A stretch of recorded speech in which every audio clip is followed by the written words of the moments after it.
Cancer রোগীদের জন্য অনেক বড় সুখবর।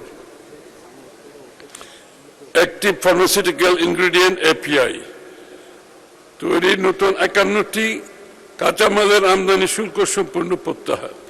ঔষধ শিল্পের অধিকতর প্রসারকল্পে স্থানীয়ভাবে এপিআই উৎপাদনের লক্ষ্যে এপিআই তৈরির নতুন 51টি কাঁচামালের আমদানি শুল্ক 0% করার প্রস্তাব করছি।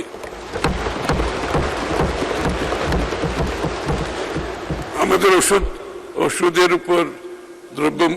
দ্রব্যের উপর একটা ভালো প্রভাব পড়বে আমরা আশা করছি আগামী দিনে, এবং এক্সপোর্ট হবে, এটা রপ্তানিও হবে। ঔষধ শিল্পের নতুন 17টি কাঁচামাল আমদানিতে রেয়াদি সুবিধা। আন্তর্জাতিক বাজারে বাংলাদেশি ওষুধের রপ্তানি প্রবৃদ্ধি ধরে রাখতে বিদ্যমান রিয়াতি সুবিধা সংক্রান্ত প্রজ্ঞাপনে নতুন করে আরো 17টি মৌলিক কাঁচামাল অন্তর্ভুক্ত করে আমদানি শুল্ক 0% করার প্রস্তাব করছি।